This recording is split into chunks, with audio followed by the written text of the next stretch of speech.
When you can tap into people's emotion, yes, it's business, but there's always a human at the other side of the business. So I tap into that emotion and then we bring the personality out.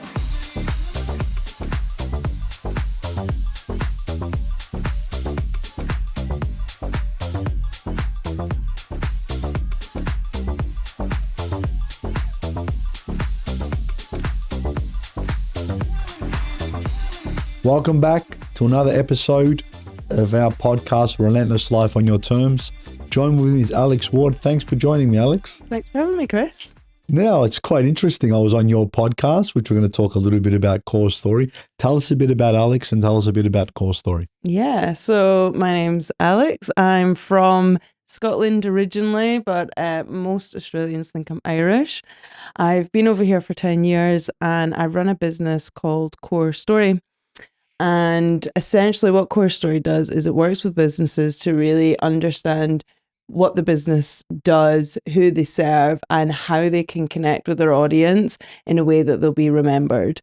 So I work with them on their value propositions, the brand story, and then how they can execute that. And we do that through organic content, mostly on LinkedIn. Now, I've been on a lot of podcasts, and what I found it fascinating, and you always take good things from each podcast, but I found it really cool that you asked to speak to 3 people before you speak to the guest to get to know them. That's unique to you based on my experience. I'm sure other people might do that, but out of all the ones I've been on, you're the first. Yeah. And I thought that was really, really good because you get to know the guest, you said, yeah? So tell us why you started Core Story and a bit about it. Tell us more importantly about your story. Yeah.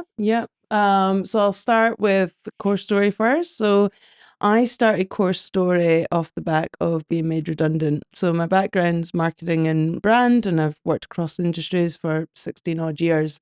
And 6 months after maternity leave, I returned to work and was made redundant. The very next day, I registered Core Story and started the business. Did you have the idea about Core Story before this, and this just kickstarted it? You would think. I would, yeah. Is that a no? No. And instantly, bang, this is what I'm doing. You took action straight away. Yeah, so I'm quite an impulsive person, and I actually worked out I was going to be made redundant because being in marketing, you usually have a marketing budget, and I came back, I had a meeting with my boss, and she wouldn't tell me what the budget was. So there was a few things I was like, red flag. Red flag. And 10% of the workforce had been made redundant. They were going through a lot of changes, so I figured it out. And I started looking at jobs and I was like, none of these really interest me. And I was listening to Stephen Bartlett's book. Diary of the CEO. Yeah. Amazing. Great book. Great podcast. Yes. So I was listening to that and I thought, maybe I could start a business. So then I just started to think about, well, if I started a business, what would it be? And originally I thought I'll be a marketing consultant because that's what I know. But story's always been a big passion of mine and my first love, really. So the name Core Story just came to me, but I was going to be a marketing consultant. And then it just grew from there. So tell us a bit about your Core Story. Yeah. Tell us a bit about your background. Now, I read it, obviously, some of the points. Yes. So share a bit about you. Absolutely. So I was brought up in Scotland with my mother, single mother, and I openly talk about this because I think it's important too. So she's an alcoholic. So I had a bit of a troubled childhood, had to learn how to be independent from an early age, and also became very observational of people because I'd really be looking, has she been drinking, things like that. And that's actually served me well going into my adult life because I can read people quite well, I think.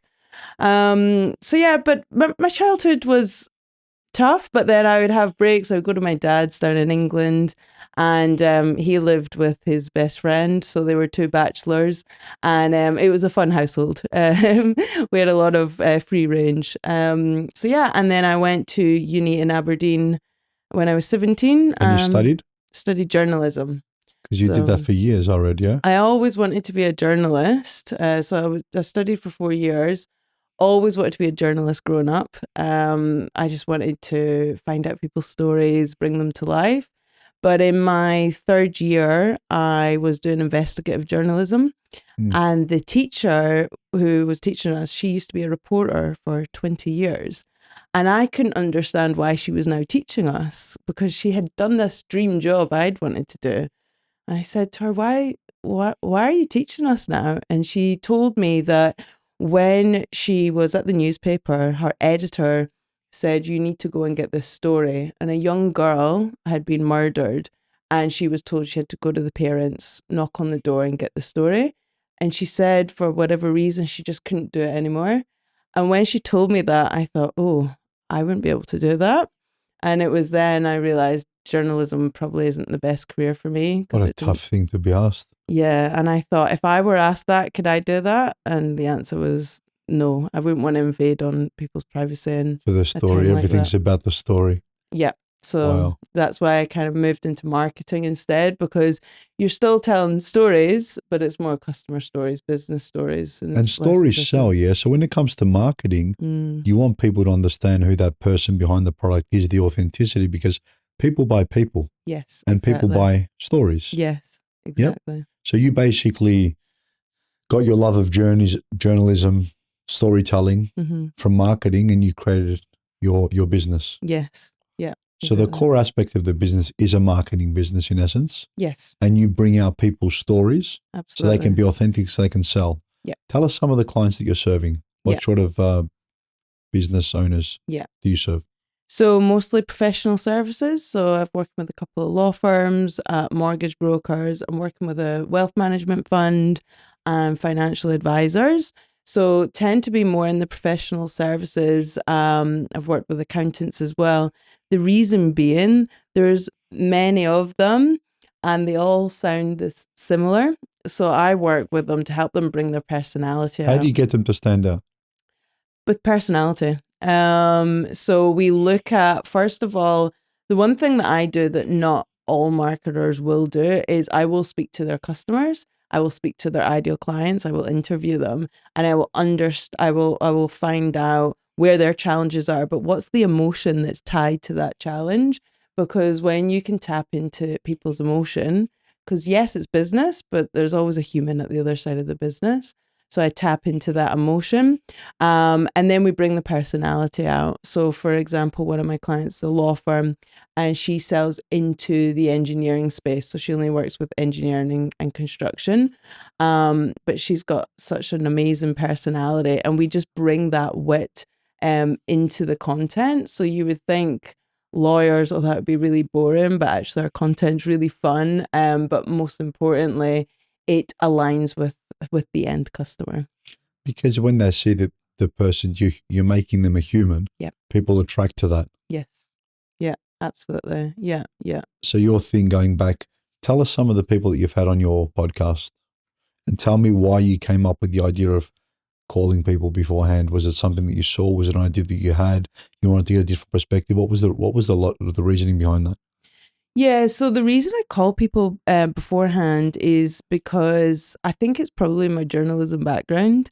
I like to speak to people and understand who they are. So like, for example, before I had you on, I spoke to your brother and Haley that you work with for 20 years. And I get to hear the little quirks and idiosyncrasies and mostly stories.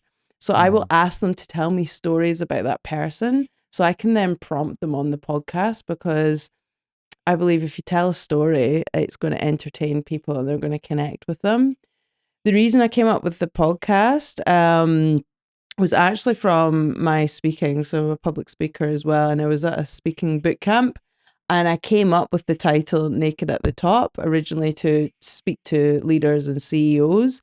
And the more I started telling people about it, they were like, oh, that should be a podcast. And as I said, I'm quite impulsive. So I thought, okay, let's start a podcast. I haven't shared this story, but I'll tell you something. Do you remember the book, The Naked CEO?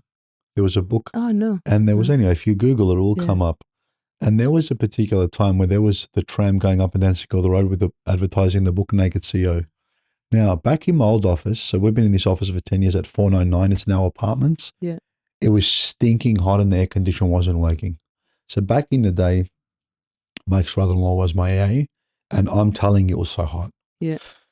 So I had to take my shirt and my tie off. I even took my pants and my boxer on behind the desk, and I'm sharing the boardroom. Was my office. I had a desk at the end of it, and there was a boardroom on the right hand side. You go in. So I've called Penny and I said, "Don't let anybody in. I've got no shirt and tie on. It's boiling in here, right?" Anyway, about an hour later, I get a phone call from her, and she goes, "Your friend Antonis is here." I said, "Send him in." Antonis walks in, and he just pauses and just starts like, "What the hell are you doing?" I said, "I'm advertising the book." And it was just timing. He starts laughing. I go, "It's so hot in here." And then when I saw your name naked at the top, the first thing I thought of was that story. Yeah. No one under any circumstances are coming, but he's a very close friend of mine. We've got amazing banter. And as soon as she said he's here, and I said, "Send him in, Penny." The look on his face, like, what the hell is going on? But it was so hot. Anyway, that's what I thought. So how did you come up with the name? So I was at this boot camp, and they were really it was an intensive 3-day training, and they were really pushing us, like, choose your avatar, because I was like, I could speak to everyone, and of course, as a marketer, I know you should know your audience. So they kept pushing, and I said, okay, CEOs, I would want to do CEOs and go and talk to corporates, and then they got you to look at, okay, well, what's a big problem that CEOs have, and I knew loneliness was a big problem, because when you're at the top, the burden falls on you, and that can be difficult. So then I thought, oh, lonely at the top, and then I was just playing around with words, and I was like, oh, naked at the top. The reason being, the more open and vulnerable you can be, the more you can connect with others. And I've worked with CEOs in the past where there's a wall up and you can't quite get to the human behind them. Yep. So I thought, oh, naked at the top, that sounds more cool. fun as well. And I think with most, it takes a long time for people to put that guard down. Yes. For me, I'm very opposite. So me and you're going to talk for half an hour. Yeah. You want to get to know, I want to get to know you. I get straight to it because I feel that's going to break through the noise so much faster. A lot of people are uncomfortable with that. It takes time. It takes trust. But for me, the way I see it, if we're doing this, let's do it. Yeah. We've got half an hour. How can we be most efficient in that half an hour? Some people are not for 100 reasons. That might be reserved for whatever the case may be. Yes. I'm the total opposite. I'm in. We're doing this. Let's go. So tell us about some of the guests that you have interviewed, some of the commonalities you've found. Yeah. So I've had, obviously yourself, someone that runs a HR business, someone that runs 3 businesses, and I think you've met him actually, in recruitment, I think I know property, and networking. My friend that runs Automate Social, social media business that's fully automated. What does that mean? What does that mean, fully automated? You have to ask her. So I'd be keen to find out. Yep. I'll give you your details. I've just interviewed someone that runs an engineering firm, but the commonalities across them all that I've found is they are very honest, open, lead with kindness, and there was another one that I've noticed. Yeah, it's that open and honest conversations is a really big one that I'm finding across the board, and very much, and I don't know if I just maybe attract this type of person, it's very much like what you see is what you get. There's no pretense, which I've really enjoyed. Yeah. I like that too. And you mentioned the very important thing, lead with kindness. I actually ran an event for 5 years called Lead with Kindness. Oh, did you? Yeah, it's a charity event. So just before I do the Vinny CO Sleep Out every year, I wanted to create more impact and more awareness. Yeah. So I started this event. The first event was 5 years ago, and 1 week or just before it was about to go live, COVID hit. So I did it virtually in that seat over there, and we raised $10,000, and I matched another 10, so we made it 20. Then the following year it was a live event at Maramio. Then it was at Lesiao. Then it got bigger. Oh, wow. And the 30th of May this year, we had our 5th and final was a black tie event with over 320 guests around Melbourne. We raised over 220,000 on the day.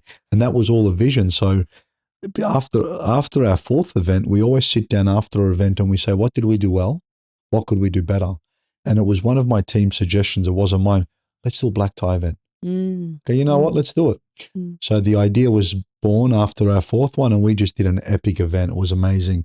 So if you follow my socials, or you'll see it. You'll see it was our fifth Lead with Kindness, because I think it's so important that as leaders of the community, or more importantly, as good human beings, we should give back. Mm-hmm. We should lead with kindness, because it's the only way to lead. And I feel we're becoming a lot more conscious, as in CEOs, executives, people working are becoming more conscious that that's so important. Yes. Yeah. And I think what we're finding, funny enough, it's also helps the business in a financial sense, because they get to know who the business is and the business cares, and they lead with empathy or they lead with kindness. That brings more clients and attracts more clients. So I'm starting to find that now after my 8-year journey. But I think as well, from the people that I've spoken to, it's got to come from a really genuine place, which I know it does with you and with the others that I've spoken to, because people can see through it. So I used to work in a massive 100%. global manufacturing business. And a lot of the time it felt like lip service. It felt like, oh, we do this because we have to do it. And people aren't stupid. They see I through spoke it. about that with someone. It's like when you see a salesman and they talk, and they got commission breath. Yeah. And someone says, you can tell people's scent is their intent, how they smell, how they look, how they approach it. Yeah. But you can tell if someone's genuine. How long have you been doing it for? The more years, the more, how much do you personally give to this cause yourself? And it doesn't have to be money. It could be time, could be money. Now, I'm very, very proud that we're the highest ever fundraisers in Vinny's, and I shout from the rooftops about this. I'm an ambassador. We've raised 1,218,882,000. And we've invested so much of our time running these events. But I can tell you 42% of that money, how did I know that figure? Because I wrote it all down. We personally donated ourselves. I'm talking about me personally, my company. So we actually put so much towards that as well. For me, that I write down, because every year I try to raise more and more, but we also give money. We give our time. And I think when people start to do something a second year, maybe it's important to them a third, fourth, fifth, 5, 10. People start to notice, because the longer you do it, the more likely and the high chances that you really care about this. Yeah. And it's for the right reasons. And you can tell, I find you can tell how someone speaks about something. The longer I'm in business, we just celebrated our 20 years, the less I listen to what people say, I watch what people do now. Are your actions aligned with your words? And you can usually tell from the team, like tracks like, when you said you get a certain CEO, yeah. it's because you must be like that, and you are like that. So like tracks like. Yes. And you tend to find that pretty quick. But I do think it's important as leaders that we do good things. Yeah, 100%. And it doesn't always have to be money. People go, I don't have money. You can have a conversation. You can raise awareness.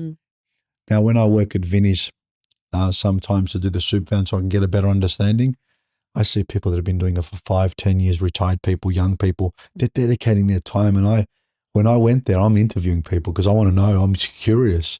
And 5 years, 10 years, I'm like, wow, amazing. These are really good people. These are amazing human beings that are dedicating a ton of time. So even if you don't have money, you've got time, or you can have a conversation. So there's so many ways you can activate that kindness. Yeah.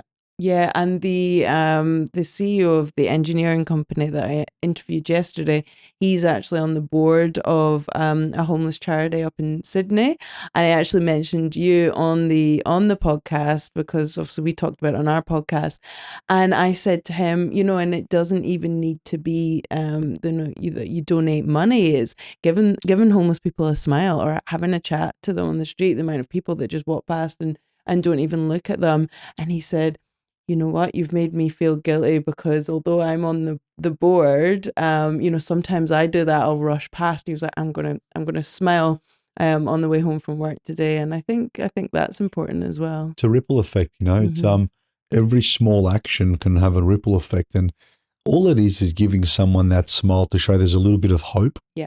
Giving someone hope or showing them that they're human can change their day. Like a lot of times when I give a card or give money and they go, it's been one of the best days. I go, why? Because I've met you, you've spoke to me.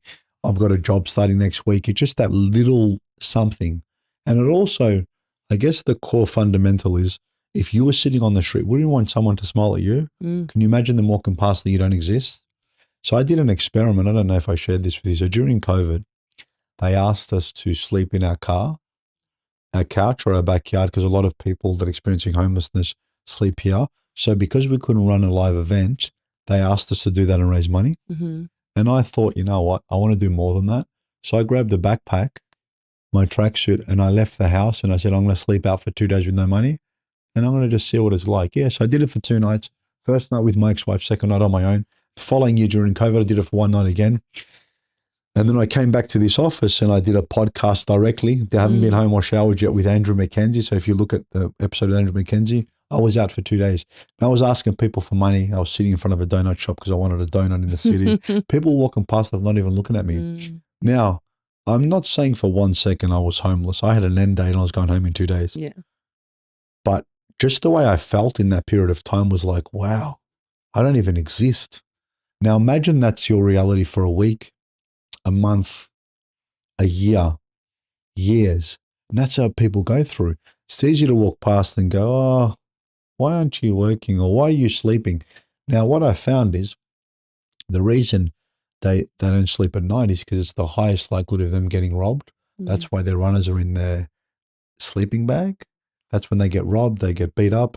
So during the day, if you see them sleeping or dozed off, I dozed off for an hour in the city the day after because I was awake all night. Yeah, yeah. So when you start to understand these little nuances and you go, I get it now. It's incredible. So it was a very, very eye-opening experience because one of my many goals with Vinny's, every year I want to understand a little bit more about the cause, about the numbers, about the reason. It's domestic violence. People always think it's straight away drug abuse or alcohol, which it does have part, but everything spirals. One bad decision, which everyone's made, turns into 5, 10, 20, second generation. I'm not unemployed. I can't be on unemployment benefits because I'm off the grid. People that need it the most don't have it. There's so many key factors. And every year I learn more and more and it blows my mind. Yeah, yeah. But you can get engaged with something and get behind it when you understand it more. So one of our goals in this company is to understand it a little bit more every year. Yeah. Because through that awareness, it will empower us to do more and to give more, which is very, very powerful. Yeah, absolutely. Amazing. So who's your next guest and when's your next podcast? Friday, I've got a fellow called Michael Cohen who runs an exec security firm coming on. Now, what's Core's story got in plan for the next couple of years? What's on the cards for Aleyx? So I've actually just started offering personal branding coaching because I do talks on building your personal brand through story, and I had people saying, "How can we work with you on this?" So I've just started offering personal brand coaching, which I love because then I'm coaching people on how to find their story, and there's so many beautiful ways of that. So I just met someone this morning and she's just signed up for it. And it's not just helping you build your business or building your brand. It helps you build your confidence because a lot of people don't take the time to reflect on their own story. So if you think how much time we spend consuming other people's stories, podcasts, news, Netflix series, films, but we don't spend a lot of time reflecting on our own.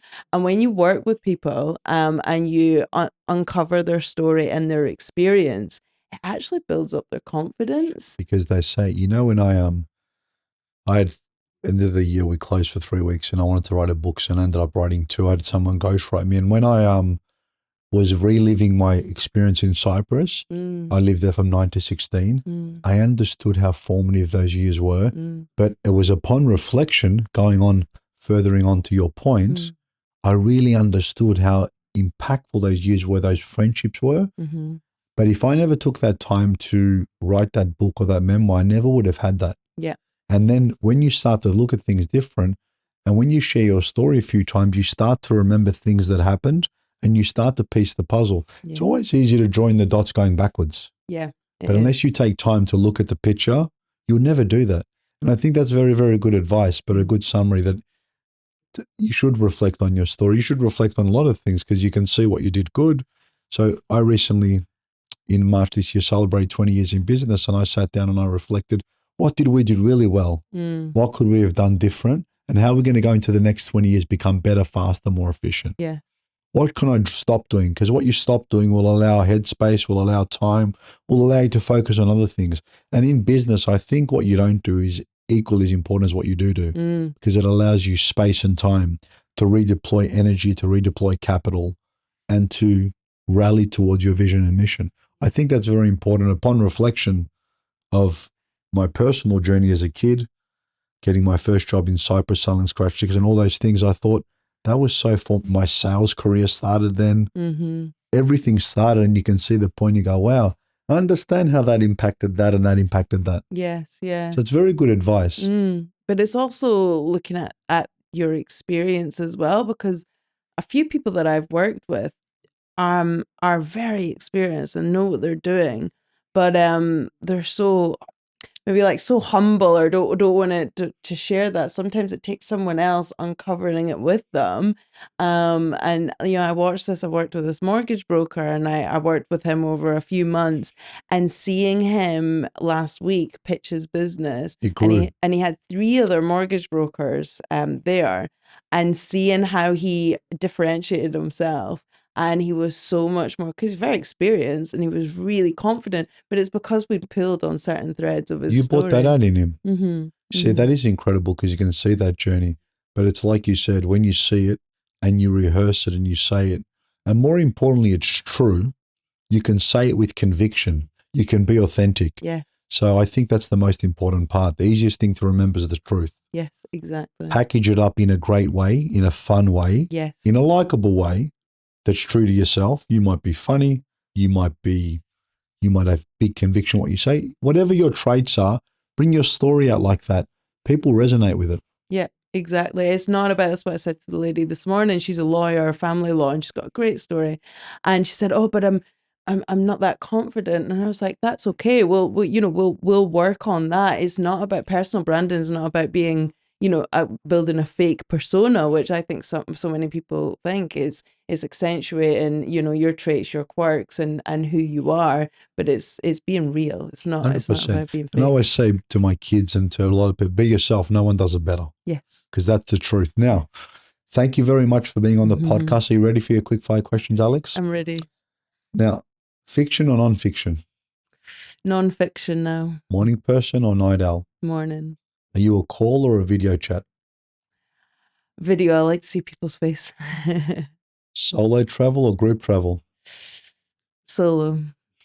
Forest or desert? Oh, forest. Smoothie or juice? Juice. Action movie or rom-com?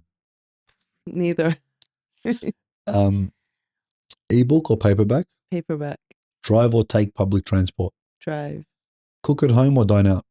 Cook at home. What's your favorite thing to cook? Favorite thing to cook? Oh, I cook all sorts. I cook vegetarian lasagna with lentils. It's very nice. There you go. Who inspires you the most and why? So this might be a bit of a different one. My mum, but not for the reasons you would think. My mum inspires me for the life that I don't want, which sounds really negative, and we do speak, but I think I've seen the way your life can go. So that actually gives me inspiration to keep pushing. I don't think that's negative at all. You know, when I see great leaders, I always say, what's their best trait and what traits I don't want to have. So some of my mentors or people that have inspired me, as an example, one of them was an amazing salesperson, terrible on the phone. You can always catch me and I always call you back. That was from him. So I learned a good trait from everyone and what that I don't want. So you can always learn both ways of people, 2 ways of good and things you don't want. That's a lesson in itself, and it's how you inspire yourself. I don't think it's negative because you're turning it into a positive. Yes. So I don't think that's bad. How do you balance work and personal life? I have pondered this quite a lot. I don't believe in balance. I see it more as a blend. Some weeks I'm going to have a lot more going on in the business and we just got to juggle it. Other weeks, my kids need me more and, the business takes a bit more of a backseat, and I just make it work somehow. It's a juggle, but I think when you hear balance, it's like, 9 to 5 business and then the rest of the time kids. And I just don't think life works like that. I say it's work-life choices, not work-life balance. What's the biggest lesson life's taught you so far?